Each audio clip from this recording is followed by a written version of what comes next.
Rafale Sukhoi के निशाने पर है पाकिस्तान। आज भारत ने जो दिखाया है, ये भारतीय एक्सप्रेसवे पर आप देख रहे हैं, रफाल विमान उतरा था। भारत अपनी तैयारियां दुरुस्त कर रहा है और पाकिस्तान और पड़ोसी भी इससे दहल रहा है, तैयारी कर चुका है। सिर्फ रफाल नहीं, अगली तस्वीर देखिए, सुखोई भी इस तरह के 15 फाइटर जेट, 1 दर्जन से ज्यादा फाइटर आज उड़ान भर रहे थे और एक्सप्रेसवे पर परीक्षण कर रहे थे, अभ्यास कर रहे थे। पाकिस्तान में देखिए, पाकिस्तान में इसका खौफ कि बिलावल मोदी मोदी कर रहे थे। रैली में कई बार मोदी का नाम लिया। मोदी ने कि या इस सिंधु से पानी बहेगा या खून बहेगा। हवाई पट्टी पर दूसरी तरफ पाकिस्तान में सायरन बज रहे थे।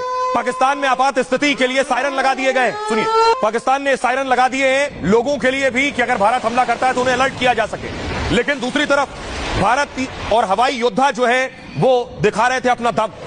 जहां ये हवाई जहाज और ये फाइटर उतारे गए, ये कहां निशाना लगाएंगे। शाहजहांपुर में हवाई पट्टी थी, वहां उतारा गया। यहां से अगर कराची पहुंचेगा लड़ाकू विमान तो 1328 किलोमीटर का सफर तय कर कराची को टारगेट करेगा। यहां से पाकिस्तान का दूसरा शहर है लाहौर।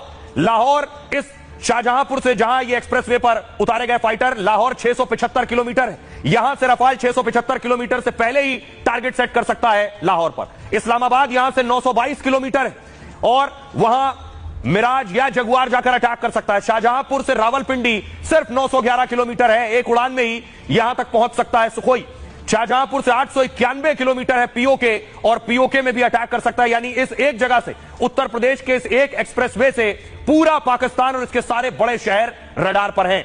अब आपको बताऊं कि आखिर यह जरूरत भारत को क्यों आन पड़ी कि एक्सप्रेसवे पर लड़ाकू विमान उतार दो और लड़ाकू विमान एक्सप्रेसवे से गुजर कर जाए पाकिस्तान तक। ये तस्वीरें जा रही हैं।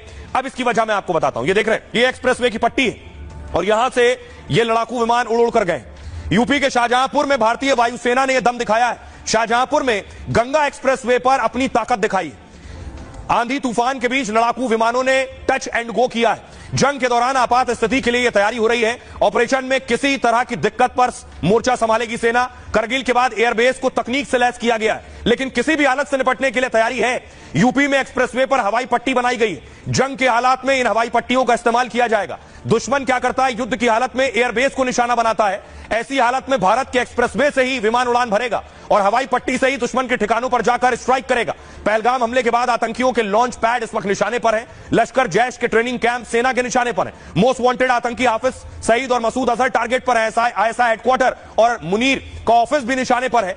इन टारगेट पर हमले में वायुसेना का रोल बहुत अहम होने वाला है। भारत ने पहले भी पाकिस्तान के अंदर घुसकर हमला किया है। एयर स्ट्राइक और सर्जिकल स्ट्राइक से पाक दहल उठा था। एक बार फिर वायुसेना हमले से पहले तैयारी कर रही है। 3.5 किलोमीटर लंबी हवाई पट्टी पर जगुआर मिराज ने टच एंड गो किया है। करीब 2 घंटे तक